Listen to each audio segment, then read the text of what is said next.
Shalom, shalom, que Dieu vous bénisse, que Dieu vous encourage et vous fortifie. Nous voici donc à l'heure de notre direct.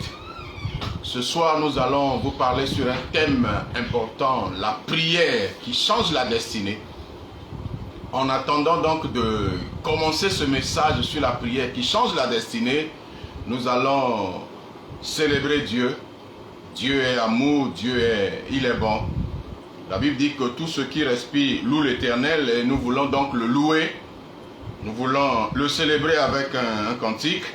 Et après quoi, nous reviendrons à vous pour vous parler de la part du Seigneur sur le thème important et capital, la prière qui change la destinée. Ce soir, nous croyons que Dieu va changer la destinée de quelqu'un. Il y a une vie qui va changer. Il y a une destinée qui sera restaurée. Nous célébrons Dieu avec cette chanson Mote Mananga qui veut dire mon cœur. Oh, gloire à toi Jésus. Merci Seigneur. Tu es incomparable, tu es incommensurable. Gloire, gloire, gloire, gloire, gloire, gloire, gloire, gloire. Gloire à toi Jésus. Gloire à toi Jésus. Merci Seigneur.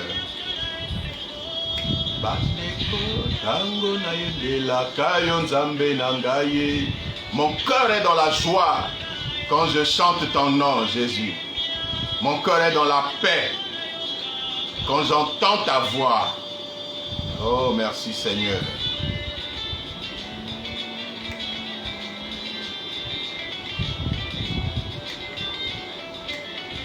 Mitemananga etonda kana esengo. Tango na yo nakali boso na yo. Molimo nanga ezalaka nango na kimia. Tango nga yingo na yo. Yesue. Sabre ya kamara mabrondo bosoto borobo. Jésus est Seigneur. Jésus-Christ est Seigneur. Il est Seigneur, nous le bénissons, nous le célébrons. Nous exaltons Jésus parce qu'il est le Seigneur, il est le Dieu glorieux, il est le Dieu grand, le Dieu merveilleux. Jésus, que ton nom soit célébré, que ton nom soit élevé, que ton nom soit magnifié pour tes biens et tes hauts faits. Merci Seigneur parce que tu es Dieu. Merci, merci pour tout ce que tu as fait. Oh, les paroles ne manqueront pas dans ma bouche pour célébrer ton nom. Pour louer ton nom Jésus, les paroles ne manqueront pas de ma bouche. Ma bouche ne manquera pas de mots pour célébrer Jésus. Ma bouche ne manquera pas de mots pour exalter Jésus. Oh, Jésus est Seigneur. Alléluia. Merci, merci Jésus. Gloire à toi, que ton nom soit loué et célébré. Que ton nom soit élevé, exalté, que ton nom soit magnifié. Gloire à toi Jésus. Merci Seigneur. Gloire à toi Père. Alléluia. Merci. Alléluia. Nous bénissons le Seigneur pour sa grâce. Nous le louons, nous le célébrons. Alors, donc, nous allons commencer notre message. La prière qui change la destinée. Bien aimé, il y a une prière. Il y a des prières qui changent la destinée. Dans 1 Chronique chapitre 4. 1 Chronique chapitre 4, nous lisons du verset 9 au verset 11. Et qui se lit comme suit. Jochebed était plus considéré que ses frères. Sa mère lui donna le nom de Jochebed en disant « C'est parce que je l'ai enfanté avec douleur. » Jochebed invoqua le Dieu d'Israël en disant « Si tu me bénis et que tu étendes mes limites, si ta main est avec moi et si tu me préserves du malheur en sorte que je ne sois pas dans la souffrance, 3 points de suspension, et Dieu lui accorda ce qu'il avait demandé. » Alors, bien aimé dans le Seigneur, la Bible nous parle d'un homme ici du nom de Jochebed, et la Bible précise qu'il était plus considéré que ses frères. Cet homme Jochebed était plus considéré que ses frères. Sa mère avait de l'estime pour lui. Sa mère l'aimait plus que ses frères parce que sa mère l'avait enfanté dans la souffrance. Sa mère l'a enfanté dans la souffrance et Dieu seul sait comment est-ce qu'elle a Elle a eu tout ce qu'elle a enduré pendant la grossesse de cet enfant. Mais à sa naissance, elle l'a appelé plutôt Jochebed, ce qui signifie l'enfant de ma souffrance ou l'enfant de ma douleur. Et tout porte à croire que ce Jochebed était en train de souffrir à cause de ce que signifiait son nom. Et bibliquement parlant, le nom n'est pas une étiquette. Le nom, c'est un caractère. Quand la Bible parle du nom, le nom est un caractère. Ce n'est pas une étiquette seulement. Le nom, ce n'est pas juste on appelle quelqu'un. Le nom, bien-aimé, est un caractère. Le nom, c'est une parole qui est prononcée à vie sur la vie de quelqu'un. Si on vous appelle par un nom, toute votre vie durant, on vous appellera par ce nom. Même le jour où vous ne serez plus de ce monde, on continuera à vous appeler avec ce nom. Donc le nom est une parole prononcée à vie sur la vie d'un individu. Donc Jochebed, le nom qu'il portait était un nom de malheur. Le nom qu'il portait était un nom de malédiction, était un nom de souffrance. Jochebed souffrait à cause du nom qu'il portait. Jochebed souffrait parce qu'on l'appelait Jochebed. Et la raison est que sa mère l'avait enfanté dans la douleur. Ce Jochebed a souffert. Ce Jochebed a vécu beaucoup de choses au point où un jour il décide de prier Dieu. Jochebed décide de finir avec cette situation de souffrance qu'il vivait tout le temps. Alors Jochebed va décider à prier Dieu. Le cas de Jochebed, avant de parler de sa prière proprement dite, le cas de Jochebed nous rappelle l'un des fils de Jacob. Rachel, la femme de Jacob, lorsqu'elle a mis au monde son dernier enfant, c'est même l'enfant après la naissance de qui elle sera emportée, la mort va l'emporter. Rachel aussi a eu des souffrances pour mettre au monde un enfant. Et la Bible nous dit dans Genèse 35, le verset 18, et verset 16 d'abord, il partit de Bethel et il y avait encore une certaine distance jusqu'à Ephrata lorsque Rachel accoucha. Elle eut un accouchement pénible. Et pendant les douleurs de l'enfantement, la sage-femme lui dit, ne crains point, car tu as encore un fils. Et comme elle allait rendre l'âme, elle allait mourir à cause de l'accouchement qui était pénible, la Bible dit car elle était mourante, elle lui donna le nom de Ben-Oni. Mais le père l'appela Benjamin. Benjamin, le fils de Jacob, le dernier fils de Jacob.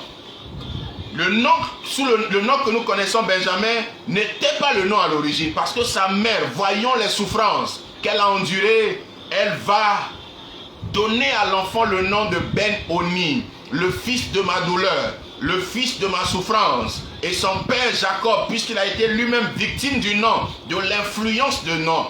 Quand Jacob est né et qu'il tenait le talon d'Ésaü, son père l'a appelé Jacob, qui veut dire l'imposteur, celui qui prend ce qui n'est pas à lui. Et pendant toute sa vie, durant cette étiquette, ce caractère d'imposteur a continué à suivre Jacob, au point où, lorsqu'il va arriver à Péniel, il va demeurer seul jusqu'à ce qu'il soit brisé, jusqu'à ce que Dieu puisse l'amener, Dieu puisse changer son caractère. De Jacob, Dieu l'a appelé Israël, le prince de Dieu. Bien-aimé dans le Seigneur, Jacob ayant connu l'influence du nom, ayant vu comment le nom pouvait impacter négativement la destinée d'un homme, Jacob a dit, mon fils ne s'appellera pas Ben-Oni, mais on l'appellera Benjamin, qui veut dire le fils de ma droite. Ben-Yamin, le fils de ma droite. Ou encore chanceux. Bien-aimé dans le Seigneur, il est important pour tous les parents qui me suivent en ce moment, vous qui donnez des noms aux enfants sans comprendre leur sens, le nom n'est pas une étiquette que vous donnez à un enfant, le nom est un caractère. Beaucoup de destinées ont été affectées négativement à cause de l'influence du nom. Donnons à nos enfants des noms dont nous comprenons le sens, des noms qui sont des noms positifs, des noms qui impactent positivement la destinée de nos enfants. Jochebed était victime de son nom. Et étant victime, comme certains sont victimes de leur nom, sont victimes de leur origine familiale. Bien aimé, être victime n'est pas le problème. C'est ce que tu fais quand tu es victime. Jochebed était dans la souffrance. Jochebed était dans la souffrance. Et dans sa souffrance, il invoqua Dieu. Et le premier sujet de prière, il dit, si tu me bénis. Alléluia. Bien-aimé dans le Seigneur, il y a un secret, il y a un mystère caché dans cette parole. Jochebed a commencé sa prière en disant, non pas en disant à Dieu, Seigneur, change ma vie. Seigneur, arrête les douleurs ou les souffrances. Jochebed a commencé sa prière en disant à Dieu, si tu me bénis. Bien-aimé dans le Seigneur, ce qui va impacter votre destinée, la prière qui change votre destinée est une prière qui est liée à la bénédiction de Dieu sur votre vie. Bien-aimé, beaucoup de chrétiens sont en train de courir pour rechercher la bénédiction. Beaucoup de chrétiens sont en train de jeûner pour rechercher la bénédiction. Je veux dire à quelqu'un, je vais peut-être te recevoir ce soir, la bénédiction n'est pas dans le jeûne et dans la prière. Mon frère et ma soeur, toi qui m'écoutes ce soir, la bénédiction n'est pas dans la prière et dans le jeûne. Le jeûne et la prière sont des moyens, sont des instruments que Dieu a mis à notre disposition afin que nous puissions avoir accès à certaines choses spirituelles. Mais la bénédiction du croyant, la bénédiction de l'enfant de Dieu n'est pas liée à la prière, mais la bénédiction est liée à la parole. Bien-aimé, si tu ne comprends pas cela, tu vas passer à côté de ta destinée. Quand Dieu a créé Adam et Ève, la Bible dit que Dieu les bénit et Dieu dit. La vie d'Adam et de Ève était orientée. Bien-aimé, la bénédiction d'Adam et Ève était le canevas de leur destinée. Ils ne pouvaient pas aller au-delà de leur bénédiction. Et leur bénédiction était, il y en avait 5. Dieu dit, soyez féconds, multipliez, remplissez la terre, assujettissez et dominez. C'était là les bénédictions d'Adam et de Ève. Leur destinée était liée à cette bénédiction. Leur destinée était conditionnée par leur bénédiction. Mon frère, ta destinée est conditionnée par ta bénédiction. La bénédiction de Dieu pour toi, c'est ça qui conditionne ta destinée. Si tu veux prier pour que ta destinée change, si tu veux prier pour accomplir ta destinée, il est important pour toi de savoir quelle est la bénédiction de Dieu te concernant. Un homme ne peut pas être plus grand que la bénédiction de Dieu pour lui. Bien-aimé, Dieu ne vous appelle pas pour vous bénir. Dieu vous bénit avant de vous appeler. La bénédiction est liée à l'appel. Quand Dieu a appelé Abraham, Dieu lui dit, va-t'en de ton pays, vers un pays que je te montrerai. Et Dieu dit, je te bénirai, tu seras une source de bénédiction, celui qui te bénira sera béni. Donc, en appelant Abraham, Dieu lui a dit sa bénédiction. En créant Adam et Ève, Dieu leur a dit sa bénédiction. Et si nous avançons, quand il y a eu le déluge et que le monde a été détruit, Noé et ses fils devaient recommencer un nouveau monde, une nouvelle vie. Et quand ils sont sortis de l'arche, la Bible nous dit dans Genèse chapitre 9 à partir du verset 1er, Dieu bénit Noé et ses fils et leur dit, soyez féconds, multipliez et remplissez la terre. Vous serez un sujet de crainte et d'effroi pour tout animal de la terre, pour tout oiseau du ciel, pour tout ce qui se met sur la terre et pour tous les poissons de la mer. Ils sont livrés entre vos mains. Tout ce qui se meut vous servira de nourriture. Donc ici Dieu est en train de spécifier la bénédiction de Noé et de ses fils. La destinée de Noé, la destinée de ses fils était liée à cette bénédiction. Chez Adam, il y en avait 5. Soyez féconds, multipliez, remplissez, assujettissez et dominez. Mais pour Noé et ses fils, c'était soyez féconds, multipliez, remplissez, vous serez un sujet de crainte et d'effroi pour les animaux, pour les oiseaux. Et Dieu leur a donné pour nourriture tout ce qui se meut. Alléluia. Bien-aimé, donc, la bénédiction, la destinée d'un homme est liée à sa bénédiction. Votre destinée est conditionnée par votre bénédiction. Si tu ne connais pas la bénédiction de Dieu pour toi, mon frère, tu vas prier et jeûner. À moins que Dieu se révèle à toi, tu n'accompliras pas ta destinée. Tu ne connais pas ce pourquoi Dieu t'a appelé. Pourquoi est-ce que tu es en Christ? pourquoi est-ce que Dieu t'a appelé. Si tu ne le connais pas, il te sera difficile d'accomplir ta destinée. Jaébet a compris que tout commençait par la bénédiction. C'est pourquoi il dit à Dieu, si tu me bénis. Chrétien, quelle est la bénédiction pour nous qui sommes en Christ? Quelle est la bénédiction pour nous qui adorons Dieu? En tant qu'Église, quelle est la bénédiction de Dieu pour l'Église? Avant de parler de la bénédiction de Dieu spécifique à chaque individu. Mon frère, ma soeur, une bénédiction est une parole qui est prononcée sur la vie d'un homme. Dieu a prononcé Adam et Eve. Nous avons vu qu'avec Adam et Ève, Dieu a prononcé une bénédiction sur eux. Nous avons vu aussi qu'avec Abraham, Dieu a prononcé la bénédiction.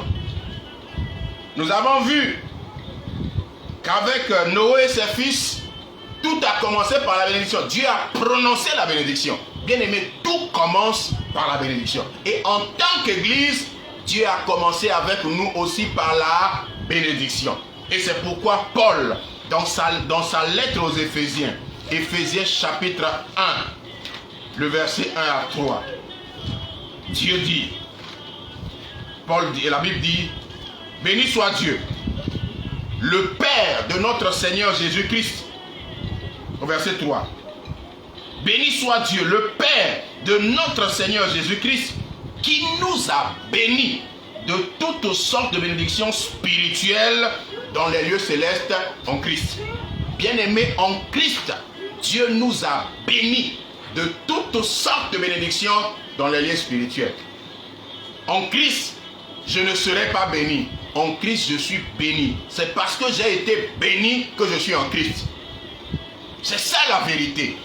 Chrétien, toi qui cours en cherchant la bénédiction, Dieu t'a déjà béni avant que tu ne viennes à Christ. Ce n'est pas maintenant que tu vas chercher la bénédiction. La bénédiction existe avant que tu ne viennes. C'est pourquoi quand Dieu nous a sauvés, Dieu a déclaré la parole. Quand Dieu nous a appelés, Dieu a parlé. Si vous avez reçu un appel de Dieu, l'appel a été un message qui vous a appelé à servir Dieu. Et dans ce message se trouve votre bénédiction. Tu ne peux pas être plus grand que ta bénédiction. Tu ne peux pas être plus grand que la bénédiction de Dieu sur ta vie. Tu ne peux pas être plus grand que les paroles qui ont été prononcées sur toi. Alors mon frère, ma soeur, tu as besoin de prier.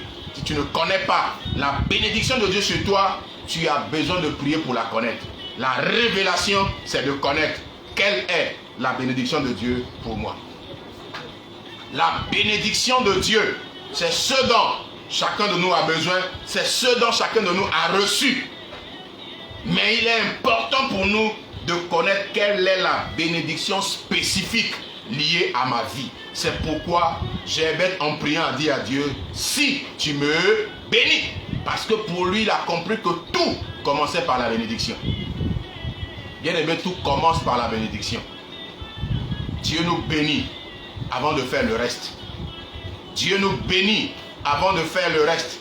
Dieu nous bénit même avant de nous guérir. Dieu nous bénit même avant de nous délivrer. Et cette illustration avec les deux fils de Joseph est très éloquent.